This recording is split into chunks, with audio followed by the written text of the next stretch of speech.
শিক্ষার্থী বন্ধুরা, আশা করি তোমরা সবাই অনেক ভালো আছো। সবাইকে স্বাগত 10 মিনিটস করে আজকের ক্লাসে।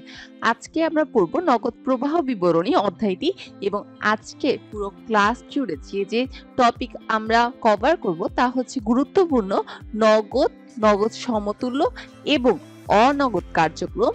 নগদ প্রবাহ বিবরণীর কি কি সুবিধা ও অসুবিধা রয়েছে তা সম্পর্কে জানব। নগদ এবং নগদ সমতুল্যের সংজ্ঞা। নগদ অর্থ হচ্ছে সবচেয়ে বেশি তারল্য সম্পদ। নগদের মতো চাহিদা মাত্র প্রদেয় আমানত আমরা নগদের অন্তর্ভুক্ত করতে পারি। আন্তর্জাতিক হিসাবমান রয়েছে, সেই আন্তর্জাতিক হিসাবমান 7 অনুযায়ী নগদ বলতে হাতে নগদ এবং চাহিদা মাত্র প্রদেয় ব্যাংক আমানতকে বোঝানো হয়ে থাকে। নগদের সমতুল্য বলতে কিন্তু বোঝা যায় যে এটি নগদ নয়, কিন্তু নগদের খুব কাছাকাছি বা নগদের সমান এমন সম্পদ।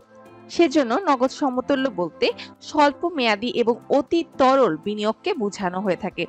নগদ বিনিয়োগ বলতে সেগুলোকেই বোঝায় যেগুলো খুব সহজেই আমরা নগদে রূপান্তর করতে পারবো এবং যেগুলোর মূল্য সময়ের শেষে পরিবর্তিত হওয়ার ঝুঁকি কম থাকবে। তবে আন্তর্জাতিক হিসাবমান 7 অনুযায়ী বাজারযোগ্য সিকিউরিটিজ এবং শেয়ার ক্রয়ে বিনিয়োগকে নগদ সমতুল্য হিসেবে বিবেচনা করা হয় না। আন্তর্জাতিক হিসাবমান 7 অনুযায়ী কেবলমাত্র 3 মাসের ভিতরে পরিশোধযোগ্য হবে এমন অগ্রাধিকার শেয়ারে বিনিয়োগকে নগদ সমতুল্য সম্পদ হিসেবে বিবেচনা করা হয়ে থাকে। তাই এখানে বলা রয়েছে যে সমস্ত বিনিয়োগ 3 মাস বা তার কম সময়ের মধ্যে পরিশোধযোগ্য, শুধুমাত্র সেই সমস্ত বিনিয়োগকে নগদ সমতুল্য বলা হয়ে থাকে। 3 মাসের ভিতরে অবশ্যই তা পরিশোধযোগ্য হতে হবে এবং এমন অগ্রাধিকার শেয়ারে বিনিয়োগকে নগদ সমতুল্য সম্পত্তি হিসেবে বিবেচনা করা হয়ে থাকে। ব্যাংক ঋণকে সাধারণত আমরা অর্থায়ন সংক্রান্ত কার্যকলাপের অন্তর্ভুক্ত করি, কিন্তু ব্যাংক জমাতিরিক্ত চাহিদা মাত্র ব্যাংককে প্রদেয় বলে এটিকে আমরা নগদ বা নগদ সমতুল্যের অন্তর্ভুক্ত করে থাকি। অর্থাৎ ব্যাংক জমাতিরিক্ত উত্তোলন ব্যাংকের নগদ জমার স্বাভাবিক ঋণাত্মক অবস্থান হিসেবে বিবেচনা করা হয়। সেজন্য হাতে নগদ থেকে যদি নগদ সমতুল্য সম্পদে টাকা স্থানান্তর করা হয়, তখন আমরা সেটিকে নগদ ব্যবস্থাপনার বিষয় ধরব, অর্থাৎ নগদ প্রবাহ হিসেবে বিবেচনা করব। তাহলে আমরা এতক্ষণ বুঝতে পারলাম যে সমস্ত বিনিয়োগ 3 মাস বা তার কম সময়ের জন্য পরিশোধযোগ্য, সেই সমস্ত বিনিয়োগকেই আমরা নগদ সমতুল্য হিসেবে বিবেচনা করব। এর পরের বিষয়টি হচ্ছে তাৎপর্যপূর্ণ অনগদী কার্যক্রম। একটি কারবারি প্রতিষ্ঠানে তাৎপর্যপূর্ণ কার্যক্রম হয় এবং সবগুলো যে নগদে হবে এমন কিন্তু না। তাৎপর্যপূর্ণ কিছু অনগদী কার্যক্রম রয়েছে এবং সেগুলোর কিছু উদাহরণ আজকে দেয়া রয়েছে। একটি হচ্ছে সম্পদ ক্রয়ের জন্য শেয়ার ও ঋণপত্র ইস্যু করা। অর্থাৎ কোন একটি সম্পদ একটি প্রতিষ্ঠানে ক্রয় করা হবে, সেটার জন্য শেয়ার ও ঋণপত্র ইস্যু করা হয়েছে। তাহলে শেয়ার ও ঋণপত্র ইস্যু করার বিনিময়ে মূলত সম্পদ ক্রয় করা হচ্ছে। এর পরেরটি হচ্ছে বন্ডকে সাধারণ শেয়ারে রূপান্তর। অর্থাৎ পূর্বেই বন্ড ছিল, সেই বন্ডকে পরবর্তীতে সাধারণ শেয়ারে রূপান্তর করা হয়েছে। এবং সর্বশেষটি হচ্ছে স্থায়ী সম্পত্তির বিনিময়। অর্থাৎ একটি স্থায়ী সম্পত্তির বিনিময়ে অন্য একটি স্থায়ী সম্পত্তি, এর জন্য বলা রয়েছে স্থায়ী সম্পত্তির বিনিময়। আমরা যে এই 3টি উদাহরণ দেখতে পারলাম, এই 3টিতে কিন্তু কোনোটির মধ্যেই নগদ কার্যক্রম দেখা যাচ্ছে না। এগুলো সবই হয় বিনিয়োগ কার্যক্রম, না হয় অর্থ সংস্থান কার্যক্রমের অন্তর্ভুক্ত করা যায়। সেজন্য তাৎপর্যপূর্ণ বিনিয়োগ ও অর্থ সংস্থান কার্যক্রম প্রতিষ্ঠানের আর্থিক অবস্থাকে প্রভাবিত করে, কিন্তু প্রতিষ্ঠানের নগদ তহবিলে এটি প্রভাবিত করছে না। সেজন্য এই যে 3টি উদাহরণ দেয়া রয়েছে, এমন বিষয়গুলো নগদ প্রবাহ বিবরণী তৈরি করার সময় প্রকাশ করা হয় না। বর্তমানে ফাইন্যান্সিয়াল অ্যাকাউন্টিং স্ট্যান্ডার্ড বোর্ড এর 95 নং স্টেটমেন্ট অনুযায়ী তাৎপর্যপূর্ণ অনগদ বিনিয়োগ এবং অর্থ সংস্থান কার্যক্রম সমূহকে নগদ প্রবাহ বিবরণীতে নিচে আলাদা করে তালিকা কিংবা আর্থিক বিবরণীর সাথে আলাদা নোট বা অতিরিক্ত তালিকা আকারে তথ্যগুলো দেয়া যেতে পারে। তবে নগদ প্রবাহ বিবরণীর অংশ হিসেবে এগুলোকে বিবেচনা করা যাবে না, কারণ নগদ প্রবাহ বিবরণীতে আমরা শুধু যেসব লেনদেন বা যেসব তথ্য নগদে ব্যবসা পরিচালনা সংক্রান্ত কার্যক্রম রয়েছে সেগুলো অন্তর্ভুক্ত করি, কিংবা বিনিয়োগ সংক্রান্ত কার্যক্রম ও অর্থ সংস্থান সংক্রান্ত কার্যক্রম আমরা সেগুলোকে লিপিবদ্ধ করি। অর্থাৎ নগদ প্রবাহ বিবরণীতে যেসব তথ্য অন্তর্ভুক্ত করা হয় সেগুলো অবশ্যই ব্যবসা পরিচালনায় নগদ আন্তঃপ্রবাহ বা বহিঃপ্রবাহ হতে হবে। কিন্তু তাৎপর্যপূর্ণ অনগদী কার্যক্রমগুলো নগদ তহবিলকে প্রভাবিত করে না এবং এগুলো নগদ প্রবাহ বিবরণী তৈরি করার সময় সেজন্য ব্যবহার করা হয় না বা তুলে ধরা হয় না। যেহেতু এমন কিছু উদাহরণ বিনিয়োগ বা অর্থ সংস্থানমূলক কার্যক্রমের ক্ষেত্রে প্রভাব ফেলতে পারে, সেজন্য তাৎপর্যপূর্ণ অনগদ বিনিয়োগ এবং অর্থ সংস্থান কার্যক্রমগুলো আমরা নগদ প্রবাহ বিবরণী তৈরি করে নিচে তালিকা কিংবা আর্থিক বিবরণীর সাথে আলাদা নোট বা অতিরিক্ত তালিকা আকারে তথ্যগুলো উপস্থাপন করতে পারি। কিন্তু যখন নগদ প্রবাহ বিবরণী তৈরি করা হবে তখন এগুলোকে কোনোভাবেই নগদ প্রবাহ বিবরণীর অংশ হিসেবে বিবেচনা করা যাবে না। এখন আমরা আলোচনা করব নগদ প্রবাহ বিবরণীর সুবিধাসমূহ। আর্থিক ব্যবস্থাপনায় নগদ প্রবাহ বিবরণীর গুরুত্ব অপরিসীম থাকে। বিশেষ করে স্বল্পমেয়াদী অর্থ সংস্থান পরিকল্পনায় নগদ প্রবাহ বিবরণী একটা কার্যকরী হাতিয়ার হিসেবে কাজ করে।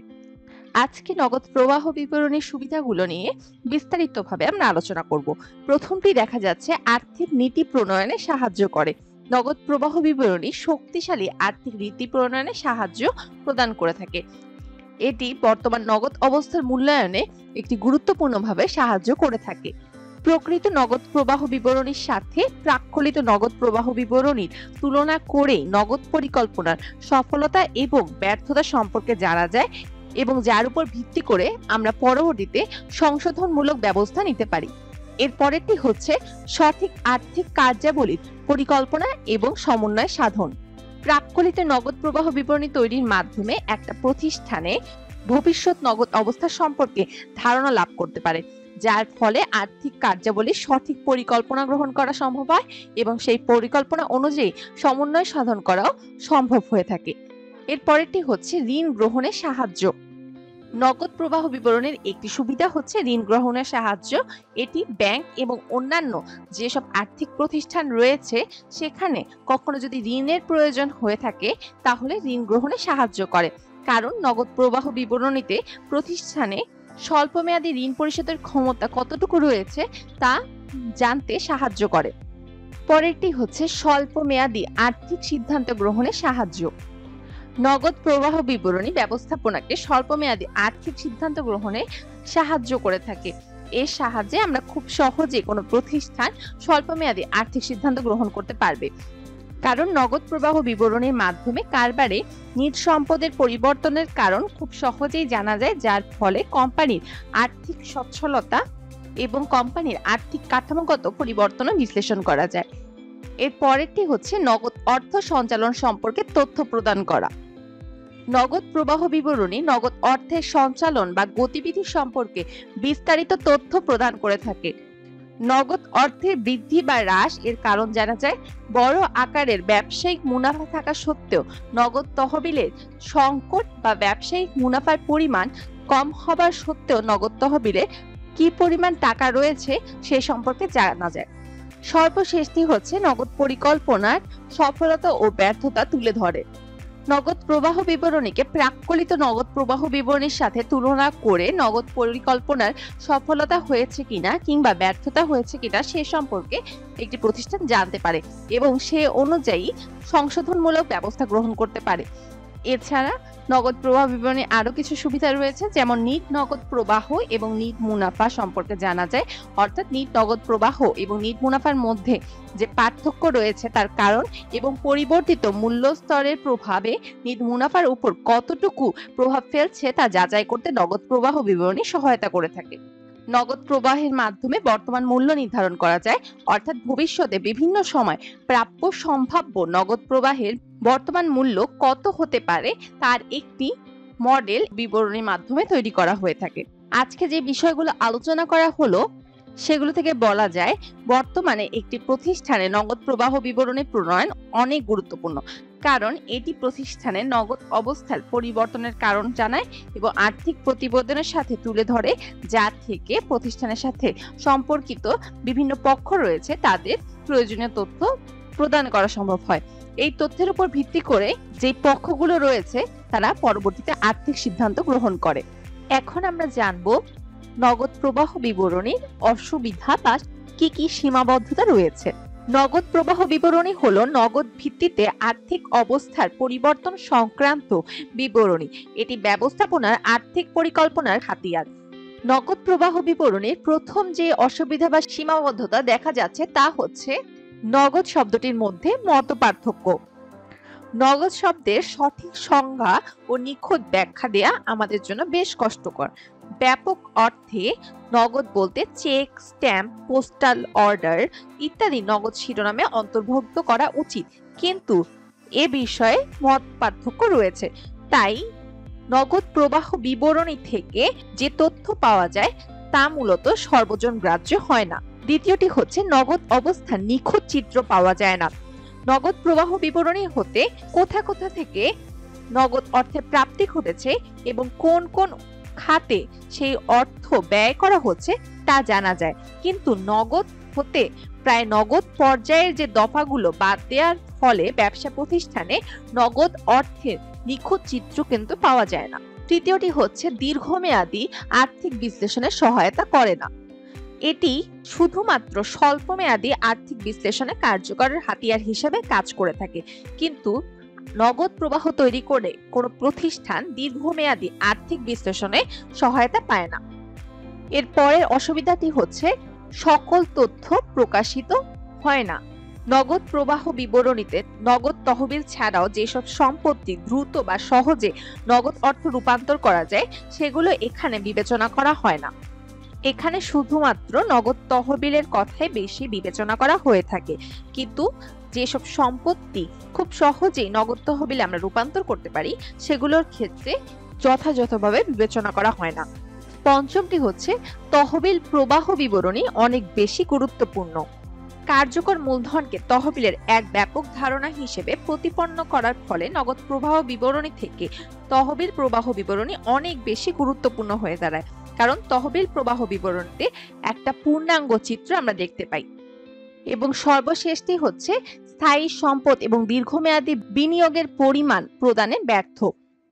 নগদ প্রবাহ বিবরণীতে স্থায়ী সম্পদ এবং দীর্ঘমেয়াদী বিনিয়োগ যেসব রয়েছে কি পরিমাণ অর্থ ব্যয় করা যাবে তা নির্ধারণ করা সম্ভব হয় না, কারণ নগদ প্রবাহ বিবরণী শুধুমাত্র স্বল্পমেয়াদী আর্থিক বিশ্লেষণে কার্যকর হাতিয়ার হিসেবে কাজ করে থাকে। এই যে অসুবিধাগুলো রয়েছে বা সীমাবদ্ধগুলো রয়েছে এগুলো থাকা সত্ত্বেও একটা ব্যবসা প্রতিষ্ঠানে নগদ প্রবাহ বিবরণী খুবই গুরুত্বপূর্ণ। এজন্য বাংলাদেশ স্টক এক্সচেঞ্জের তালিকাভুক্ত পাবলিক লিমিটেড কোম্পানির ক্ষেত্রে এই বিবরণী প্রস্তুত করা বাধ্যতামূলক করা হয়েছে। তাহলে আজকের ক্লাসে আমরা কি কি সম্পর্কে জানলাম? প্রথমেই জানলাম নগদ এবং নগদ সমতুল্যের সংজ্ঞা। যে সমস্ত বিনিয়োগ 3 মাস বা তার কম সময়ের মধ্যে পরিশোধযোগ্য শুধুমাত্র সে সমস্ত বিনিয়োগকেই নগদ সমতুল্য হিসেবে বিবেচনা করা হয়ে থাকে। আন্তর্জাতিক হিসাব মান অনুযায়ী নগদ বলতে হাতে নগদ এবং চাহিদা মাত্র প্রদেয় ব্যাংক আমানতকেই বোঝানো হয়ে থাকে। এরপরে আমরা জেনে এসেছি তাৎপর্যপূর্ণ অনগতি কার্যক্রম সম্পর্কে। এখানে কিছু তাৎপর্যপূর্ণ অনগতি কার্যক্রমের উদাহরণ দেওয়া হয়েছে, যেমন সম্পদ ক্রয়ের জন্য শেয়ার এবং ঋণপত্র ইস্যু, বন্ডকে সাধারণ শেয়ারে রূপান্তর, স্থায়ী সম্পত্তির বিনিময় ইত্যাদি। ফাইন্যান্সিয়াল অ্যাকাউন্টিং স্ট্যান্ডার্ড বোর্ডের অনুসারে তাৎপর্যপূর্ণ অনগদ বিনিয়োগ এবং অর্থ সংস্থান কার্যসমূহকে নগদ প্রবাহ বিবরণীতে নিচে আমরা আলাদাভাবে তালিকা করে কিংবা আর্থিক বিবরণীর সাথে আলাদা নোট বা অতিরিক্ত তালিকা আকারে করতে পারি, তবে এই তথ্যগুলো নগদ প্রবাহ বিবরণীর অংশ হিসেবে বিবেচনা করা হয় না, কারণ নগদ প্রবাহ বিবরণীতে শুধুমাত্র নগদ ব্যবসা পরিচালনা সংক্রান্ত কার্যক্রম, বিনিয়োগ সংক্রান্ত কার্যক্রম এবং অর্থ সংস্থান সংক্রান্ত কার্যক্রমগুলো তুলে ধরা হয়। এরপরে আমরা জেনেছি নগদ প্রবাহ বিবরণীর সুবিধাগুলো। প্রথম সুবিধাটি ছিল আর্থিক নীতি প্রণয়নে সাহায্য করে। নগদ প্রবাহ বিবরণী আর্থিক নীতি প্রণয়নে সাহায্য করে এবং নগদ অবস্থার মূল্যায়নে সাহায্য করে। দ্বিতীয়টি হচ্ছে সঠিক আর্থিক কার্যাবলীর পরিকল্পনা এবং সমন্বয় সাধন। সঠিক নগদ প্রবাহ বিবরণী তৈরি করার ফলে আর্থিক কার্যাবলীর সঠিক পরিকল্পনা এবং সমন্বয় সাধন করা সহজ হয়ে দাঁড়ায়। ঋণ গ্রহণে সাহায্য করে, অর্থাৎ এটি ব্যাংক এবং অন্যান্য আর্থিক প্রতিষ্ঠান থেকে ঋণ গ্রহণে সাহায্য করে। কারণ নগদ প্রবাহ বিবরণী থেকে স্বল্পমেয়াদী ঋণ পরিশোধের ক্ষমতা সম্পর্কে জানা যায়। এরপরেরটি হচ্ছে স্বল্পমেয়াদী আর্থিক সিদ্ধান্ত গ্রহণে সাহায্য করে। যেহেতু নগদ প্রবাহ বিবরণী থেকে স্বল্পমেয়াদী আর্থিক অবস্থা সম্পর্কে জানা যায়, এজন্য আর্থিক সিদ্ধান্ত গ্রহণে এটি গুরুত্বপূর্ণভাবে অবদান রাখে। নগদ অর্থ সঞ্চালন সম্পর্কে তথ্য প্রদান করে। নগদ অর্থ বৃদ্ধি হচ্ছে কিংবা হ্রাস হচ্ছে এর কারণ জানা যায় এবং বড় আকারে ব্যবসায়িক মুনাফা থাকা সত্ত্বেও নগদ তহবিলে যদি সংকট দেখা দেয় বা ব্যবসায় মুনাফার পরিমাণ কম হয়, সেক্ষেত্রে নগদ তহবিলের প্রাচুর্যের কারণ আমরা জানতে পারবো। এরপরেরটি হচ্ছে নগদ পরিকল্পনার সফলতা এবং ব্যর্থতা তুলে ধরে। প্রাক্কলিত নগদ প্রবাহ বিবরণের সাথে তুলনা করে নগদ পরিকল্পনা সফল হয়েছে কিংবা ব্যর্থ হয়েছে সে সম্পর্কে আমরা সিদ্ধান্তে আসতে পারি এবং সেই অনুযায়ী যদি ব্যর্থ হয়ে থাকে তাহলে সংশোধনমূলক ব্যবস্থা গ্রহণ করা যায়। এবং সর্বশেষে আমরা জেনে এসেছি নগদ প্রবাহ বিবরণীর মধ্যে কি কি অসুবিধা বা সীমাবদ্ধতা রয়েছে। প্রথমটি ছিল নগদ শব্দটির মধ্যে মত পার্থক্য দেখা যায়, অর্থাৎ সকলের কাছে নগদ অর্থ একই না। নগদ অর্থ চেক, স্ট্যাম্প, পোস্টাল অর্ডার ইত্যাদি অন্তর্ভুক্ত করা উচিত, কিন্তু এ বিষয়ে সবার মতামত ভিন্নতা রয়েছে। নগদ অবস্থার নিখুঁত চিত্র পাওয়া যায় না, অর্থাৎ নগদ প্রবাহ বিবরণীতে কোন কোন উৎস থেকে নগদ অর্থে প্রাপ্তি ঘটেছে এবং সেই উৎস থেকে প্রাপ্ত আয়গুলো কোথায় কোথায় ব্যয় করা হচ্ছে সেই সম্পর্কে জানা যায়, কিন্তু নগদ থেকে নগদ পর্যায়ে যে দফাগুলো বাদ দেওয়ার ফলে ব্যবসা প্রতিষ্ঠানের নগদ অর্থের নিখুঁত চিত্র আমরা পাই না। এরপরেরটি ছিল দীর্ঘমেয়াদী আর্থিক বিশ্লেষণে সহায়তা করে না। নগদ প্রবাহ বিবরণী তৈরি করা হয় স্বল্পমেয়াদী আর্থিক বিশ্লেষণের উপর, সেজন্য এটি থেকে দীর্ঘমেয়াদী আর্থিক বিশ্লেষণের তথ্য পাওয়া যুক্তিযুক্ত হয় না। সকল তথ্য প্রকাশিত হয় না। নগদ তহবিল ছাড়াও যেসব সম্পত্তি দ্রুত নগদে রূপান্তর করা যায় সেই তথ্যগুলো কিন্তু এখানে আসে না। আমরা একটু আগেই নগদ সমতুল্য এবং অনগদী তথ্যাবলী সম্পর্কে পড়ে এসেছি। তারপরেরটি কি ছিল তহবিল প্রবাহ বিবরণী অনেক বেশি গুরুত্বপূর্ণ। কার্যকর মূলধনকে তহবিলের এক ব্যাপক ধারণা হিসেবে চিহ্নিত করার ফলে নগদ প্রবাহ বিবরণী থেকে তহবিল প্রবাহ বিবরণী অনেক বেশি গুরুত্বপূর্ণ হয়ে দাঁড়ায়, কারণ তহবিল প্রবাহ বিবরণীর মধ্যে একটা পূর্ণাঙ্গ তথ্যচিত্র থাকে। এবং সর্বশেষটি ছিল স্থায়ী সম্পদ ও দীর্ঘমেয়াদী বিনিয়োগের পরিমাণ প্রদানে ব্যর্থ হয়। নগদ প্রবাহ বিবরণী থেকে আমরা স্থায়ী সম্পদ এবং দীর্ঘমেয়াদী বিনিয়োগে কি পরিমাণ অর্থ ব্যয় করা উচিত তা নির্ধারণ করতে পারি না। আশা করি শিক্ষার্থী বন্ধুরা আজকের ক্লাস তোমরা বুঝতে পেরেছো। সবাইকে অনেক ধন্যবাদ পুরো ক্লাস জুড়ে থাকার জন্য। আজকের ক্লাস এই পর্যন্তই।